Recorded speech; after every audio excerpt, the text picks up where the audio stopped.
Y'all don't know what I went through. Do you have a cart in your hands right now? Nike Talk was that place that spiraled what you enjoy now. Anyone who brought a Kobe shoe in, I would clean it for free. Man, Melo was better than a lot of people in the league. I saw that. My favorite jersey's that one, the Barkley. Kobe fours. Oh, yeah. All right, this is episode 32 of the Dandin RJ Machismo Podcast. This is Dandin. My co-host RJ won't be here tonight, but tonight we got a special guest. We got the homie Drew Ruiz, formerly of Slam Magazine, currently with Whedon and Kennedy Advertising, part of the creative team. How you doing today? My man, how you doing? Thanks for having me on, man. It's an honor to be here. Hey, man. Yeah, shout out to the homie Mark Gennaro. You know, he's the one that linked me through you. So, you know, he's a good homie. I said nothing but positive things about you. And we're also a big fan of your, you know, kicks and slam articles and, you know, all your work, you know, throughout the year. So, you know, we appreciate all your work, man. No, man, thank you. Again, you know, it's a great opportunity to be here. So, you know, definitely Mark's a great friend of mine. So, you know, any friend of Mark's is a friend of mine. So once again, thank you for having me. All right. Appreciate that. So we're going to get it started, Drew. So, you know, primarily with our podcast, we get into a lot of articles and stuff. So I know that you're a big, sneaker guy. So what got you into sneakers and what are your, you know, what's your favorite pairs? I mean, honestly, ever since I can remember, man, when I flip through like family albums and stuff, I always see that I have sneakers on, you know, like there's pictures I have like OG Jordan 6s, you know, and then growing up, there's everything from like Air Maxes and just like, you know, old school Nike basketball stuff. So, I mean, I feel like it started there. You know, a lot of family members, I feel like they try to not necessarily take credit, but it's like, it's a collective thing where they're like, hey, like, I'm the one that got you into shoes, or I'm the one that got you into shoes, or, you know, you're a big shoe guy because of me. I just feel like sneakers have always been a part of my life, man. You know, like it's so crazy. But I remember being in my grandmother's house as a boy, and she had a closet full of heels. And I asked her, I was just like, why do you have so many heels? You know, just being the interesting kid that I was. And she was just like, you got to have a sneaker for every occasion. And I kind of ran with that. Like, as soon as she said that, I was like, you know what? Like, you're right. Like, I do have to have a sneaker for every occasion. It kind of turned into like an excuse of why I need more sneakers or why I needed more sneakers. You know, so as far as I can remember, like, I remember my grandma, we would go to, we'd either go to the Slauson Swap Meet or we'd take 2 buses from South Central to the Glendale Galleria every payday. And she'd buy me 2 pairs of shoes. So, you know, it kind of just, it just started from there, just like when I fully remember.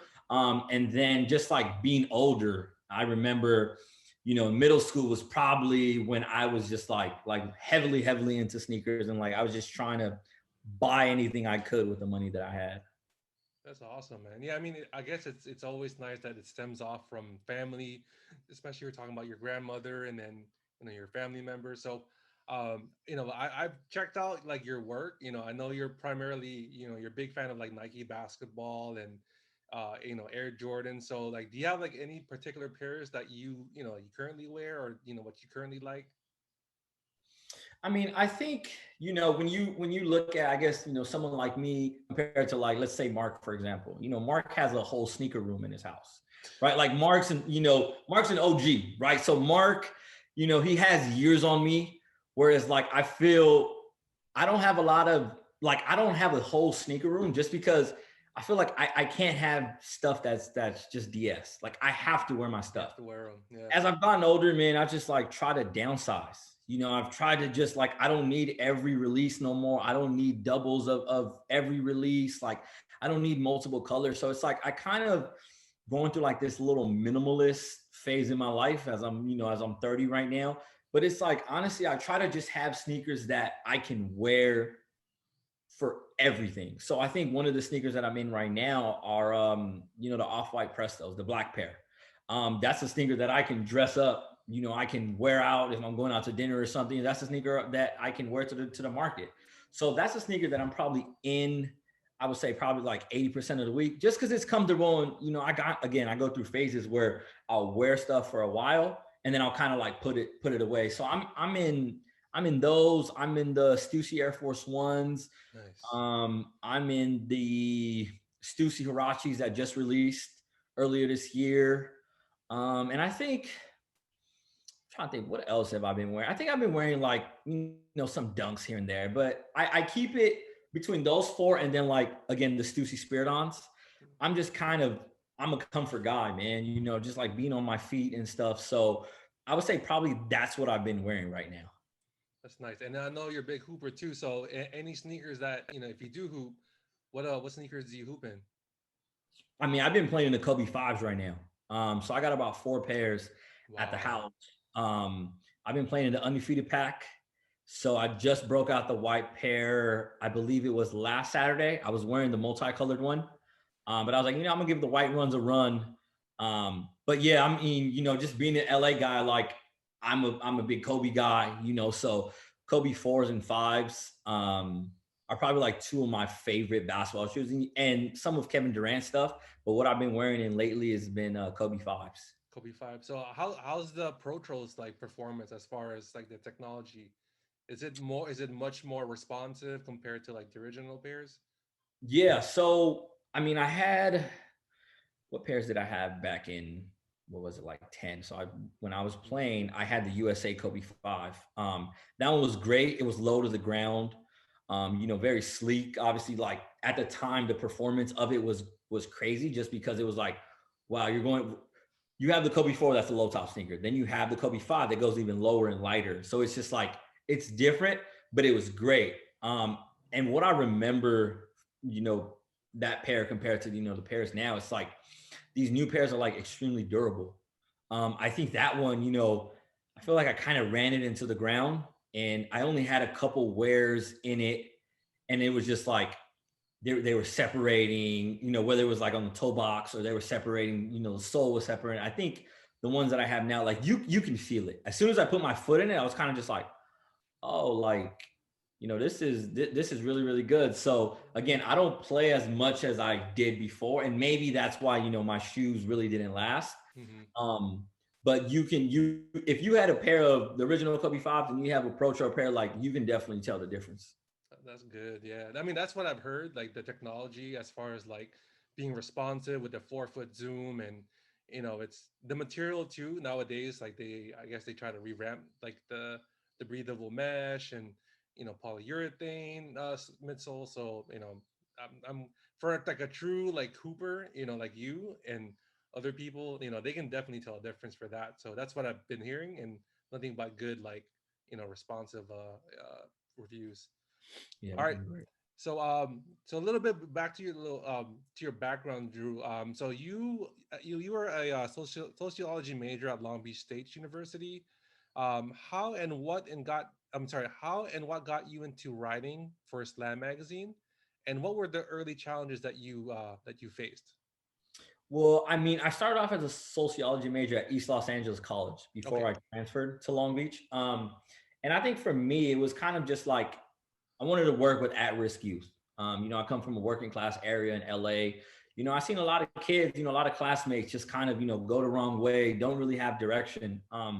And I just wanted to help, I'm saying? I'm a big guy of, helping people and like, let's elevate and stuff like that. So I kind of go that route, and it's different. Is the light hitting? Should we? No, we're good. You're good. Okay. Yeah. So I was, sociology major at East Los Angeles College. And I think, one of my biggest strengths was just writing. That's probably one of the subjects like I really gravitated to in high school. So I didn't really kind of put 2 and 2 together, to tell you the truth. But I kind of went through like a career change early on. And I was like, I don't think, sociology is for me anymore. So, what can I do? Long story short, I started a blog, basically called First and 15th. And it was I was my own editor. I was, I was all in one. And it was fun, right? Because I have no formal journalistic experience, to tell you the truth. I have no formal journalistic experience. So, I'm doing all this, I'm doing all that. And, I mean, I get in contact with someone, at Slam who's a senior writer through a mutual friend. So, we're chopping it up for a bit. Again, I'm 23. I have no direction, no formal journalism. Like, I'm just doing this as a hobby, basically. Yeah.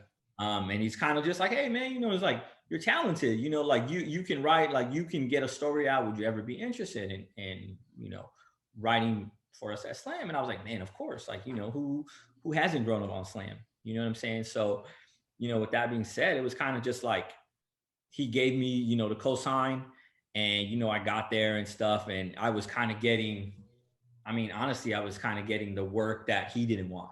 But, you know, I went in, I had no ego. And I was just like, you know what? I just want to make a name for myself. I didn't go through the traditional college route because I was out of school. So again, out of school, no journalist experience, like he's co-signing for me. And I'm just like, hey, you know what? Like, man, this is my opportunity. It's the unconventional way, but I'm going to run with this and I'm going to use it. And I think, you know, probably one of the biggest challenges was just like making sure that like I made it known that I belonged. You know, because again, I'm this kid that just got a cosign from one of the senior writers. Really no journalist experience, really no clips, you know, other than, you know, knowing little connections that I know within the basketball space and within the sneaker space. So it was just kind of just showing them that I belonged, that I knew what I was talking about. I know basketball, I know sneakers, I know the culture, I fit the bill. So I think that was probably one of the earliest challenges that I felt. But I mean, again, the thing for me is like, you know, I have a saying that says, you know, if you give me the opportunity, the rest will take care of itself. So as soon as I got the opportunity to really, really show that I knew what I was doing and that I was talking about, you know, obviously I got that trust, and I've just, you know, it just elevated from there. That's great. So basically, like you're saying, you put in the work, right? And the work just you know, does the work for you as long as you know, continue to just grind it. Did you ever feel like did you feel any pressure, you know, with the, you know, working for Slam magazine and, you know, having that, you know, recommendation from that senior writer giving you that opportunity? So did you feel any pressure in the beginning? Well, I mean, you know, I think obviously you feel the pressure of like, I have to make him feel good, right? Because I don't want to come in, you know, half-ass stuff, you know, not know what I'm doing, because not only am I representing myself, I'm representing the company. You know what I'm saying? So to kind of have all the great lineage of writers who had the opportunity to work at Slam, you kind of feel honored, right? It's an honor to be there. So I think for me, it was more so just like everything is 110% all the time. It's not, you know, I can't half-ass anything. I can't take this opportunity for granted, because a lot of people want this opportunity. A lot of people wanted to write for Slam. A lot of people want to cover media events as a part of not only just a media company, but I feel like Slam in general. So I think that was probably the only thing. But you know, it was more so, that's probably just like one of the biggest things. And it was just like, I mean, the company was willing to take an opportunity on me. Again, a kid. I was straight out of junior college, no formal journalistic experience. So I kind of just like, I learned as I went. But I think, you know, I always say experience is the best teacher. So it kind of just worked out in my favor, man. You know what I'm saying? Like, it's so crazy when I look back at it now, like, you know, 7-8 years later, and it's kind of just like I really had a different way. So that's probably the best way that I can answer that question. Yeah, I guess, you know, your unorthodox way of like putting your foot, you know, through the door as far as like, you know, entering the world of like sports journalism, and the fact that, you know, you have a passion for sports, you have a passion for storytelling, you have a passion for admiring sports athletes. So I think that all ties in to, you know, your body of work. So it kind of shows like everything just happened naturally, and you know, everything, all the good vibes just basically just, you know, happen for you. So, you know, much props for you, man. Thank you, man. I appreciate that. All right. So your first sneaker review was the KD8 in 2015. So as a sneaker enthusiast and a hooper, what was that experience like covering a major NBA superstar like Kevin Durant, and with his, you know, own signature line? I think it was great because I think prior to that, I may have had, I would say like 3 stories on online. And it was funny, like the way that story happened was I was actually on vacation, and I came back. I would say I probably came back on a Tuesday or Wednesday. I couldn't tell you off top, but I come back. I'm coming back from Costa Rica. I land at LAX. My phone, I start to get service, and I just like emails start coming in. And the thing was, my Gmail was like my primary. That you could say that's like my professional Gmail account. And I think at the time, when my notifications would go off, I knew that it was an opportunity because I never gave nobody that email. That was strictly for business, right? That was all the Slam guys had it. So once I, once I got that email, I saw it was from a rep at Nike who was just like, hey, Kevin Durant is unveiling, KD8, and he's making different stops around California. He'll make a stop tomorrow on Fairfax in LA, at X time. It basically was kind of like a group setting. I hit up, the editors. I was like, hey, KD's throwing an event. Cool if I cover it. Yeah. One of the guys who was there, Abe Schwadron, kind of, hit me on the side and was like, hey man, like this could be a potential, feature story for our latest. It was summertime. So it was like our latest Kicks mag. He was like, I think this is something, you can do. And I guess I wasn't thinking that far. And I was just like, you know what? Like, no, like, you're right. Like, okay, I'm down. So, we go through the whole thing, and it was a consumer event. So it's not like I got one-on-one time with KD. It's kind of like a group media session for about, 10 minutes. I asked the first question, and I just have my recorder, my voice recorder recording. So he's there, he's talking about it. And that was actually the time where he was going to sign with Under Armour. Like it was Under Armour and Nike kind of battling it out. And, he continued to stay with Nike. And that was cool. And then it was just like, I got home and it was like, okay, I got to write this thing now, right? Again, I don't have one-on-one time with him. So my voice recorder is kind of like shaky. I'm pulling everything I did. And then it was like, well, this isn't going to be enough for a, 1,400 page spread. So I'm kind of like, okay, like now I'm scrambling, right? It's not like I can call, hey, can I get some time with KD? It's not like that. But the good thing was Nike had a podcast at the time. So him and Leo Chang are talking. So, I was able to pull quotes from there. I was able to pull quotes, from Nike's site. And I think like it kind of worked out in itself because the previous editor-in-chief, Ben Osborne, was kind of like, hey man, like this is what it is. It's 1,400 words. We need it by this date. You're doing the KD8. And it was just kind of just like, I felt like I was back to square one because now I'm doing something for print. Right. And it's like, this was my first print piece. So again, I set the bar extremely high on myself. So when I finally was done with it and send it in and kind of didn't hear anything back in terms of like edits, I was like, okay, like I'm good. And then it finally comes out to print and it's just, front and center. And I'm just like, wow, my first print piece. So that was, that was a special moment. And I think that's, if I'm not mistaken, that's still on my portfolio just because, I like to track, where I started to where I've been. So, the story on the KD8 is definitely up there when it comes to top stories. Man, that's awesome. So was that posted through Slam or is that posted through Kicks? That was in Kicks 18, if I remember correctly. So I think it has John Walls on the cover. Yeah. Yeah. So it's Kicks 18. And I think there's like a little thing. It was called like Off the Bench. Okay. And they like feature me right there. Like it's so funny when I look back at it now. So like, what was your reaction seeing your name like printed on a, prestige magazine like Kicks and Slam? So what was like your reaction when you see your name and then your article, on there? I mean, honestly, it was surreal, man. You know what I'm saying? Like it was really just like, it was a testimony to like all the hard work and just like being available and wanting this opportunity. And once the opportunity came, I was just like, man, this is great, right? You kind of just like, you look at it and it's just like that says Drew Ruiz. You know what I'm saying? I had friends, hitting me up, and I think the love on it was great because, I had supporters from day one.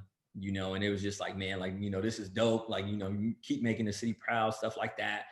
I tried to buy up damn near every magazine that I saw at the time. I was going to like Barnes and Noble. I was going to, all these spots. And I remember, I think one of the Barnes and Noble employees was like ringing me up, and I probably had about like anywhere from like 6 to 8. And he kind of like looked at it funny, and he was just like, did you come out in this magazine, or what? Why are you buying so many? And it was kind of just like a little humble brag where it was like, oh, I wrote an article in it, but it was great, man. It's still surreal. I feel like there's times where I'll flip through it, and I'll just be like, it's crazy to see how far I've developed, as a writer, because that story was back in 2015. So, that's over 6 years. But again, it's just surreal. Like, see my family, proud of me. My grandma, when I showed her, she was just like, ecstatic. So it was just moments like that really, really made me cherish that specific time. But it was like, okay, I got one, like, let's keep the ball rolling. It wasn't anything like, oh, okay, I got one, like I can breathe, I can chill. Like, nah, like, let's keep going. Like, I got a taste of it. So I just got even hungrier. That's cool, man. Man, actually, I'm a big fan of Kick, so I actually collect all of them. When I come back home, because I'm from Maryland, it's in my old my parents' house. Maybe I can have you like sign it. You know what I mean? Because that'll be dope if I can get that signed. That'd be great, man. I mean, like I said, I'm. It's like I would assume that you would want KD's signature, but nah, man. my mind, I want the guy that wrote the article. You know what I mean? That's love. I appreciate that. Yeah, man, definitely. All right. So next question for you, Drew.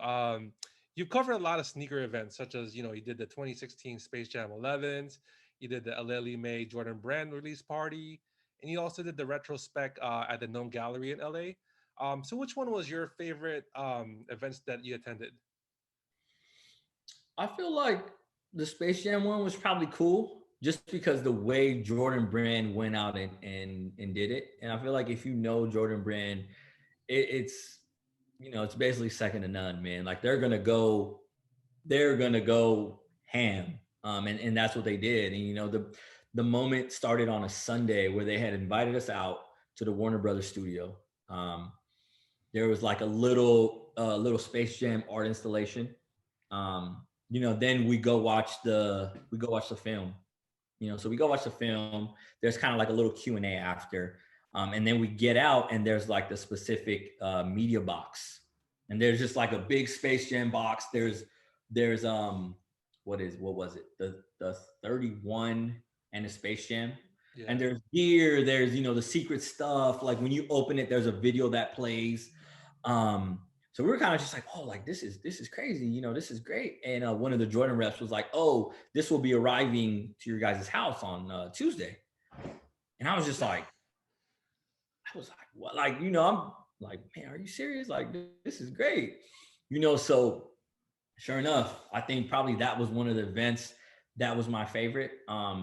If there was another event, I would have to say it was a Kobe AD, just because that was his final sneaker, before he retired. So again, to be from LA, go to a LA-based event with, someone who was a childhood idol, be able to ask a question and interact with him. I think that was great in itself. So, I mean, I would probably say those two moments are really just significant for, the presentation again, and then just the work. And then if I had to throw a third one, I would probably say it was a kind of like sneaker event, but it was a collective thing with the World Cup where I flew to China 2 years ago. Wow. Yeah, and I did that, and that was great. Also went with Nike basketball. So, that was a great experience, and man, I wish I was out there for longer. Yeah, because I know basketball's life over there in Asia, because China, Hong Kong, Philippines, Japan, that's like the first and last sport, for a lot of like young aspiring hoopers and, old heads and all walks of life. I mean, that's all like the universal sport for Asia, which is basketball. And then China is just huge with, they adore Kobe, they adore KD, all the Nike athletes, all the, Adidas athletes. It's wild. Yeah, it's I mean, the love the love that they have for the game, the love that, they have for guys like you said. I mean, Jason Kidd and Scottie Pippen were there, and it was just crazy. We got to hoop twice actually in a day. There was like this big famous gym. I don't know where exactly, but we played against some locals from China. And then we went to an outdoor court, which was basically like the Venice Beach or the Rucker Park of China. Right. So we got to hoop out there. And I mean, that was great, man. That was just like, it was so fun. And, I kind of was just sitting back, and like, it's crazy how many amazing opportunities basketball has opened up for me. Yeah, that's dope. I mean, so any cool places that you got to travel aside from China, for work? I think internationally that would probably be it. I covered, was it game 6 of the what year was Toronto and Golden State? Was that 2018, I think? 2019? 18? Yeah, 18 or 19. I went basically the last game at Oracle. Yep. I got to cover that. Got to go to Florida twice actually to do something with Gatorade, and then I wrote the John Morant cover story before he was heading to the draft. It didn't really go anywhere as I thought I would, but I mean those moments were great. I only got to travel briefly, but it was cool. Went to All-Star Weekend, went to New York for a weekend. So, it was basically just a lot of wins in my book, to tell you the truth. Yeah, definitely. Work.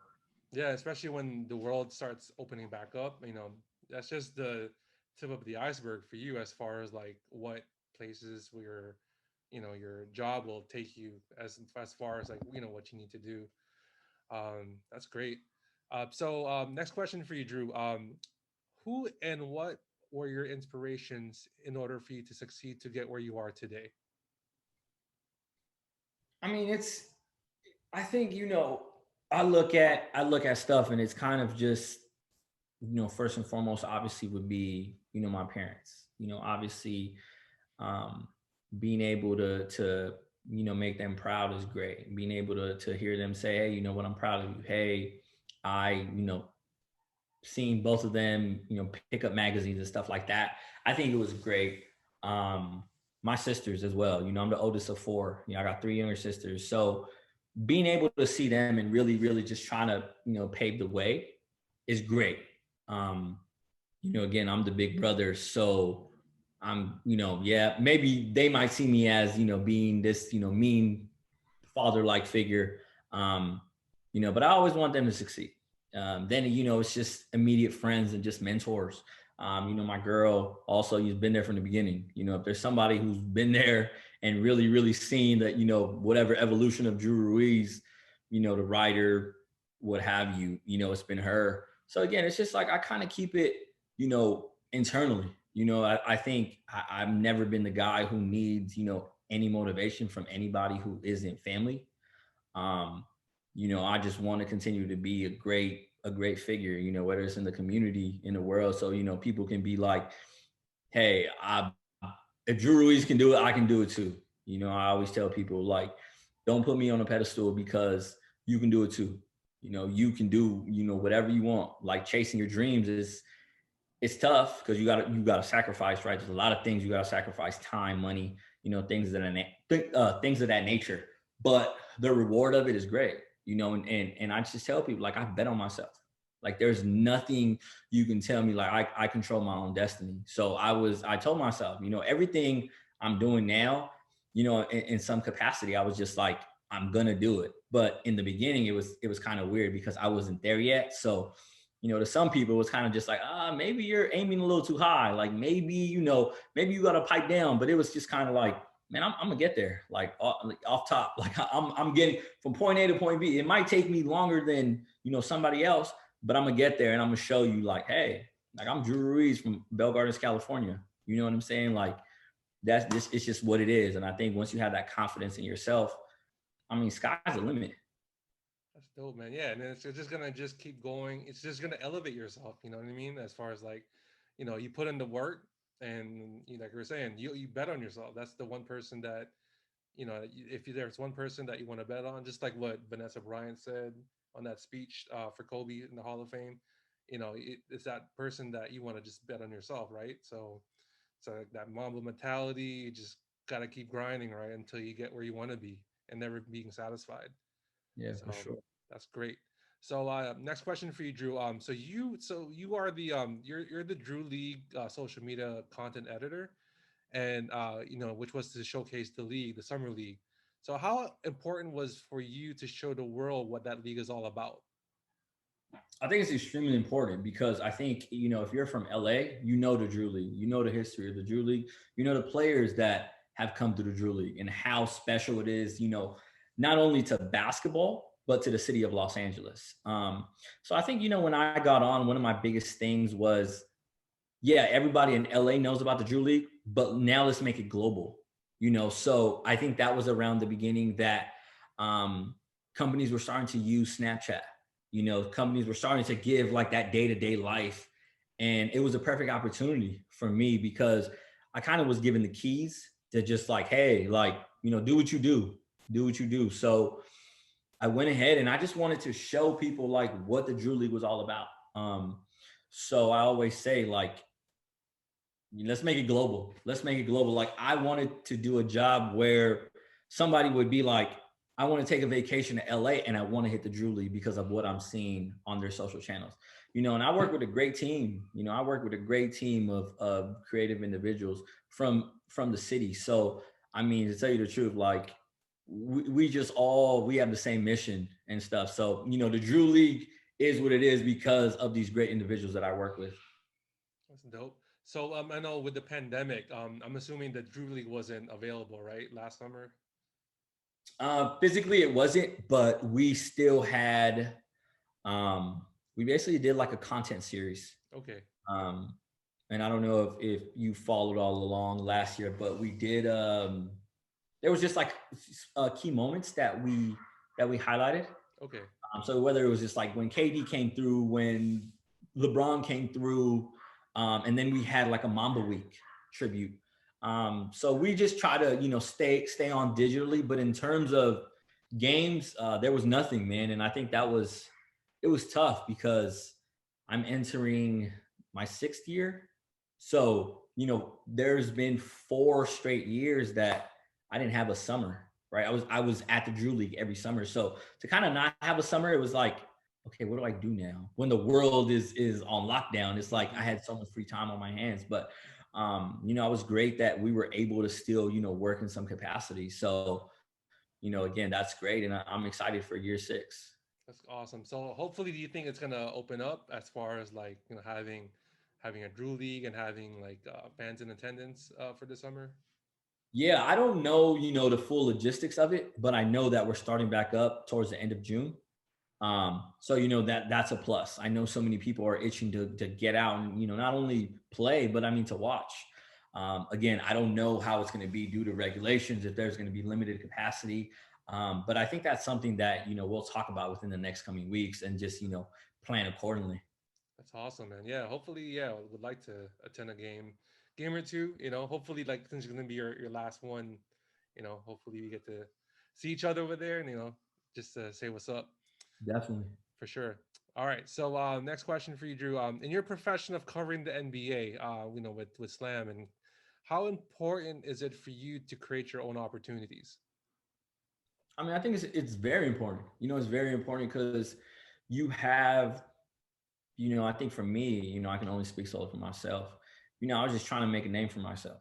You know what I'm saying? So when I introduce myself, like, hey, I'm Drew Ruiz. Hey, how you doing? All my socials are Drew Ruiz.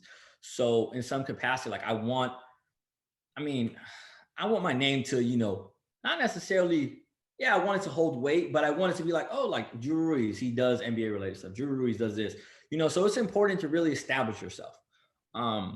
In whatever you do, whether it's, you want to do editorial, whether you want to do, digital stuff. I think it's very, very important to, set a foundation and, hey, this is who I am. This is what I do. In the whole 9, because I feel like, I guess sometimes people can get lost in the shuffle. You know, and I think for me, I've always made it a priority to say I'm Drew Ruiz first and foremost. I'm not Drew Ruiz from X. I'm not Drew. I'm not. You know what I'm saying? Because Yeah. I've been me before I've been, you know, before I started working at certain companies. You know, so I think that's probably one of the biggest things. Just, you know, remaining true to myself. You know, and doing things like that, and continue to, you know, just make a name for myself, make my presence known. You know, help out in any way that I can. Because at the end of the day, like, I just want to, not only do I want to win, but I also want to see, you know, people around me win as well. So do you think, you know, in your profession, like networking is, you know, is major key as far as like helping, you know, helping your colleagues out, helping a friend out, you know, maybe hopefully, you know, also like creating avenues for, you know, for opportunities for others? I think it's extremely important, to an extent. I would say that. Again, I'm all for networking. I'm all for, you know, I've done it even before it was, you know, I knew what the word was. But I feel like, you know, there's very, very, I guess there's like boundaries, right? You know, this is a relationship based business. You know, and I've gotten a lot of relationships through, hey, you know, oh, my boy Drew, this is my boy. Oh, you know, we have mutual friends, or we have, you know, a mutual network and stuff like that. But I feel like, you know, again, going back to the boundaries part, you know, there's a lot of people who just like want to wiggle in their way and kind of just like, well, you know, I don't really want to do the work. I want to go through you. I want to go through you. And you know, it's tough because, I mean, if it was up to me, I'd bring everybody on, but, you know, sometimes it doesn't work like that. You know, so I think, you know, obviously networking is extremely key. You know, surround yourself with people within the industry. You know, I've never been a person who has dogged anybody. I've never been a person who hasn't given anyone the time of the day. Um, you know, I try to keep it as real and be as transparent as possible. And I try to feel like, hey, you know, just because I'm open, you know, and hey, you can call me at any time, or, you know, if there's something you want to speak about, cool. The next man or woman may not be like that. So I think, you know, you kind of have to be authentic in it. You know what I'm saying? Like, I've never networked and been like, hey man, like, you know, can I get a job? Like, hey bro, like, you know what I'm saying? Like, yeah, it's always just been, hey, you know, how you doing? Such and such. If there's an opportunity for us to ever work together and it makes sense for both parties, like, let's do it. But I think, you know, maintaining their relationship is great, because I feel like at some point down the line, even if you don't work right now, there may be an opportunity in the future. And I feel like that's helped me. You know, I try to help all the young kids. You know, I always want to be that guy who helps all the kids who weren't born on third base, because, you know, there was a kid like me who was lost, didn't know what to do, right? And somebody helped me. So, you know, I kind of have a saying. It's like, send the elevator back down. So, you know, whether it was me coaching or, you know, me speaking to the kids from the area that I'm from, you know, and kind of just letting them know, like, hey, yeah, there may not be a lot of people that, you know, but, you know, if you have me, like, use me as your resource. Like, I can tell you my story, right? We can sit here and I can go in depth. It may not work for you. I'm not going to sit here and tell you, hey, if you follow my 12-step process, you'll be in my position, because it's not. And then I feel like, you know, that's what the internet is nowadays, you know. But if I share my story and you pull a couple nuggets from it and you're able to get to where you want to get to, I mean, you know, hey, I did my job. So again, I think that's probably the best way I can answer that. Again, if I'm drifting off and you want me to touch on something specific, feel free to let me know. But I think, yeah, networking and just being authentic, you know, holding relationships, like checking in. I think checking in is huge. Not even checking in because you want something. You know, you check, hey, how you doing? You know, hey, how's this? Hey, how's that? Hey, you know what I'm saying? Just being genuine, because, you know, I've had that where, you know, people check in and I'm kind of just like, oh, like, yeah, I'm good. You know, how you? And then there's other people like, hey, what's up, bro? How you doing? Like, hey, bro, who can I talk to? Because I want to. And then it's just like, all right, man. You know what I'm saying? Like, I know what it is. Like, I've been around the block a couple of times. You know, so you can't bullshit a bullshitter. Yeah. You know what I'm saying? So it's like, again, that's probably the best way I can answer that. Facts. I mean, you have to maintain your, you know, level of professionalism, and at the same time, you know, he's your friend, but I can only help you up to here. You know what I mean, kind of thing. which is kind of like it's a touchy subject because you want to help your friends, but it has to be at a certain point. Like you were saying, you're not here to follow your 12-step program. It's just just hearing speaking about your stories to inspire somebody to to be a better person. You know what I mean? So I think that's where that lies, as far as like being authentic to yourself, like you were saying.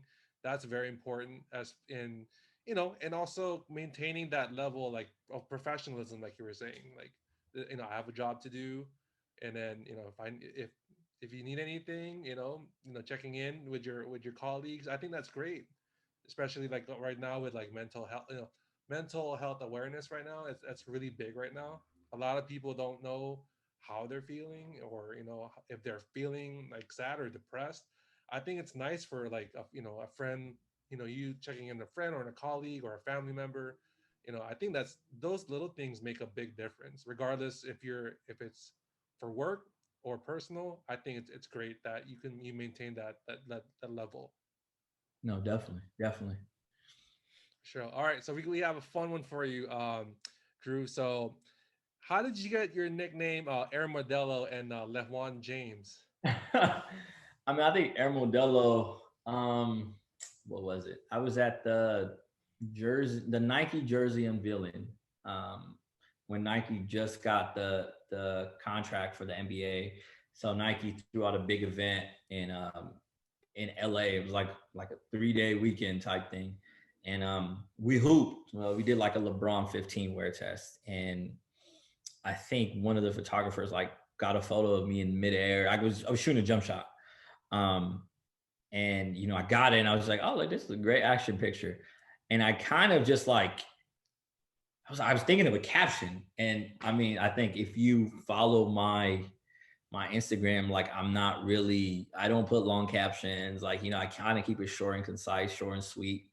And I was just like, well, I love Modelo, like, and I like to hang. I love to just clown. I'm a big clown. If you truly know me, I'm always just joking and stuff. So I was just like, I stumbled across Air Modelo, and it was just like, it stuck. Like, it was crazy because it was just like something random. It stuck, and it was just like people started calling me it, and I kind of just like I ran with it, right? Like I love drinking Modelo, right? Things like that. So I think that one stuck. I feel like LeJuan James, that's more so like I feel like Mark gave me that nickname.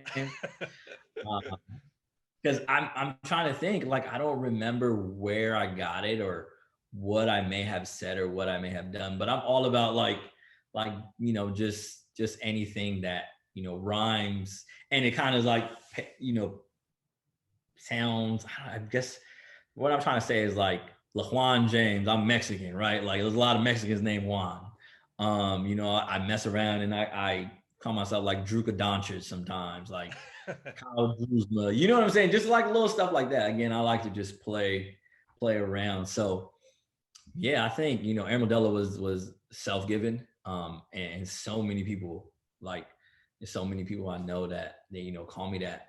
LeJuan James, I think that's more so like I kind of bring that out a little like here and there, but I feel like that was the one that OG Mark gave me. Definitely. Yeah, man. Yeah, hopefully you may need to not trademark it, but maybe put on the back of a jersey, the jersey. That'd be dope. You know what I mean? You have a Modelo beer as like your number. Yeah, I mean, the only thing is I just don't want to receive, like a cease and desist from. Oh, there you go. That's it. Yeah. So I like I said, I haven't received anything yet, so okay. I'm just happy with it. Yeah. I mean, it's just a nickname. You're not like publicly, not like copywriting or like trademarking it. All right, so we're almost towards the end. You really appreciate your help. So you also give back to the community that you were saying by volunteering to coach for your local high school basketball team during your free time. So how gratifying is it for you to see student athletes succeed on the court and in academics? Man, it's great. It's a great feeling. You know why? Because I had a lot of great mentors in high school. When I was a senior in high school. So I had guys, looking out for me, whether it was, giving me rides home, getting food, kicking down clothing and just kind of just inviting me and really, really taking me under their wing. And again, I'm a big believer in paying it forward. So, when the opportunity presented itself and I could coach, I was just like, it's basically like now or never. I love basketball. I'm a basketball junkie. And I feel like, kids around the 15 to 17-year-old range, they're in a very, very important spot, right? A lot of kids will drift off. So I feel like basketball is a beautiful game because not only does it teach them about, the game as a whole, but it teaches them about life. It teaches you how to play with for other people. It teaches you how to deal with different egos. It teaches you how to deal with yourself when things don't go your way. So I think I always just try to tell the guys, I basically always just try to tell the kids, like, make this the most opportunity because, a lot of the kids that I coach, they weren't going to go Division I. They weren't going to go to the NBA. It's a lot of undersized Mexicans. So this is probably the only time you're going to play organized basketball, and make the most out of it because these memories, once they're gone, they're gone. So to be able to see a kid who was struggling with his jump shot earlier in the year or struggling with trying to handle the offense and trying to navigate, coach getting on me and I got to worry about these 4 guys and then seeing him progress through the year. I mean, that's just a great feeling in itself, and I think just, the kids gave me like I felt young again. I think that was a big thing, right? I think I was, about 27, 28 at the time. So I was the youngest coach on the staff. So I was like that big brother, big uncle to these kids. And they were, again, 15 to 17 years old. So maybe to them, being 12 years older, that's kind of like, damn, coach, you're old. But it was just like, man, believe it or not, like I'm not old. Like we listen to the same music, we wear the same. It was kind of funny. Like I'd go and, I have like a Camel Supreme backpack from like 2013. And like one of my kids has a Supreme and I'm just like, damn, like, am I really old? Like, but I mean, it's just, being able to see them win on and off the court. It's a great feeling, man. Any way that I can teach and kind of just make an impact and hear the kids say, hey, you know what, coach, you've helped me during this, or coach, I appreciate you for doing that. And I just tell them like, pay it forward because you're going to want to get into coaching or you're going to want to work with kids in some capacity. And it's going to be the same thing as me or you, so be a great person to set the great example and, definitely have a lot of patience because these kids, 15 to 17, they're not really, their brains aren't fully developed. So they may not see what you see, right? Me being 28 and me trying to tell them like, dude, don't make this pass because this, or dude, don't do this because this. And then it kind of takes them about 4 to 5 times. It's like, oh, okay, coach, I know what you're talking about now. And it's like, just trust me. So again, going back to it, it was great. I don't do it anymore just because my schedule's got a little hectic, but, again, I pop my head into the gym every so often I can. And, again, keep in contact with them on Instagram and stuff and just check in with them and see how they're doing throughout their high school career. That's dope, man. Yeah, definitely inspiring. Like you're saying, you're like the big brother, big uncle to them. And for someone to like, you can relate to them as like you were saying, like the youngest staff member in that team.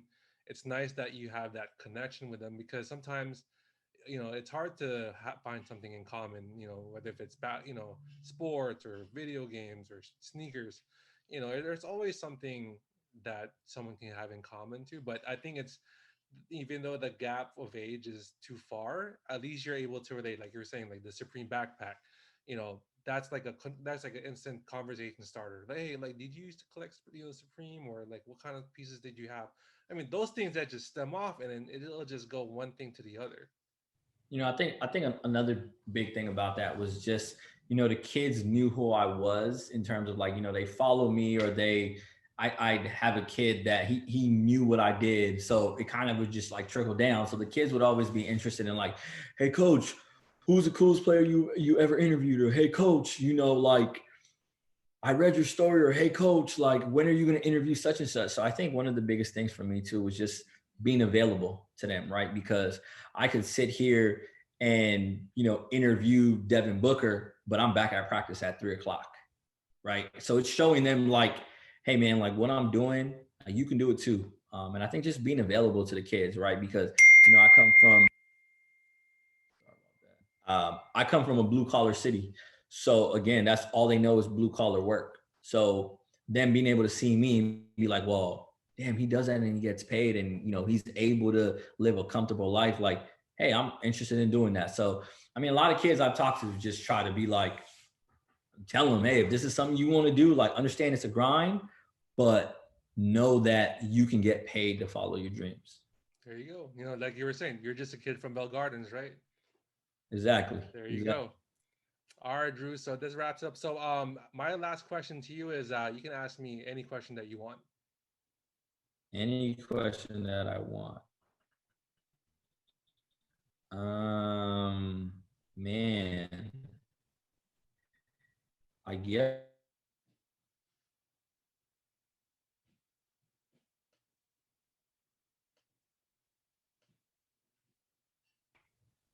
Oh, You there? yeah, I'm here. Oh, is that your phone? Yeah, no, I was trying. It kind of broke off. I asked the question and it kind of, Oh, no, it's okay. Yeah, go ahead. Just repeat it. yeah, no, I was saying, what are like top 5 pairs in your collection? Top 5, sentimental or yeah, you want to do like sentimental or just what I like must have as far as like in my I mean, collection? honestly, I'll leave it up to you. All right, so I'll say like top 5 that like sentimental to me. I would say in no order. My first pair of Jordans that I purchased to myself would be the 2000 Air Jordan Concord 11s. So I bought those at Foot Action. That was when sneakers came out on a weekday, on a Wednesday. A lot of people didn't know about that. Yeah. So those mean a lot to me. To this day, I still have them. You know, they're just like not dog, but they're kind of like piss yellow with the soles, but still Yeah. got still got the retro card and everything. So those I like. Yeah, so that would be one of them. Second one, um, I'm also a big fan of the Flint 13. So I would say not these retros, but the 2005 retro pair, the one with had like 3M on them. So those I like them a lot because like for me, like back in '98, like I didn't have a job, right? So like for someone like me, like you would have I will only depend like birthdays and holidays to get save up. But during that time, I think it was like All-Star weekend, like I was pretty much broke. So I didn't have like money, and I always see people in like high school like wearing them.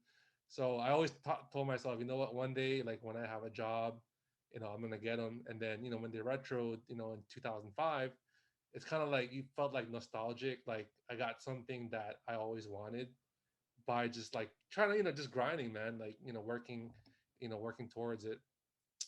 And then my third pair, man, it's a good question. I would say a pair of Kobe's. My favorite pair right now would be the Kobe Force Pop, the playoff packs. So I like Okay. those. It's a clean colorway, man. I mean, he didn't really wear them. I'm not sure if he wore them during the NBA season, but I think it was during that time when it was like the MVP puppets. You still remember that when Kobe won his what was it his fourth championship when they were doing the MVP puppets. So Yeah. those are yeah. So that would be my number 3, and then number 4. I would say, I would say the Air Max 95s, the neons. So those are always been my favorite. And then man, last pair will be a pair of LeBrons. So I would say the Air Zoom Generation 1, which is the like the Hummer, like the Hummer design. Yeah, so it would be the first colorway, which is the the first gamers, the one with the white with the red panel with the white swoosh. So Yeah. those are those are my top 5. Nice. No, I think that's a good rotation right there. Just because I mean I know you got years on me, so you can remember buying pair of 2000 Concords. I think I was 10 at the time, so I think the only pair of 11s I got were the Bread 11s, and that was what I'm saying. Like it's not like I got 4 pairs of them, so I got one, and it was just like you're gonna get this one and that's it. So definitely that's a great lineup. That's dope, man. Hey, appreciate it. So yeah, so thanks for your time, Drew. So where can they find you on your social media? I'm on IG. It's my first and last name at Drew Ruiz.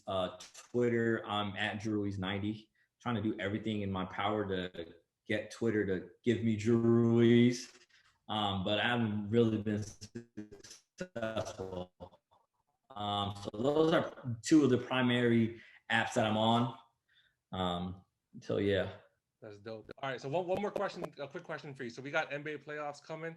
Who's your pick for the NBA finals? Man, I mean, I feel extremely biased to say it, but I got to roll with the Lakers, being that I'm not in media anymore. I can kind of go back to being a fan. So I hope the Lakers figure it out. We'll see. I think they definitely win the playing game, but I think definitely got to turn it up. They have to take it to another notch. So I would love a Lakers Nets finals. I feel like along with NBA fans all over the world, would love that. The NBA itself would love that because the ratings would be crazy. So again, I got to roll with the home team, and that's the finals matchup that I want to see. And then, how many games do the Lakers take it if that's your pick? If that's my pick, I mean, we need nothing less than 7, to tell you the truth. You know what I'm saying? I'm not like this series. It has to go to 7. Can't go to 5. Can't go to 6. Like, you know what I'm saying? I don't think obviously, I don't think it'll be a sweep from either sides. But we need 7 games of Lakers versus Nets. That's good. Yeah, I mean, considering like the bubble, I mean, the bubble was entertaining, but it was weird at the same time. But it's just nice to see like NBA teams in their own arenas, especially with like less capacity fans. So that's going to be great, especially like we got those playoffs going right now. So, all right, Drew. So I appreciate your time. Thank you so much for having us. Oh, sorry. And shout out to Mark, for the recommendation. This is Dandin and the RJ Machismo Podcast. Have a good night.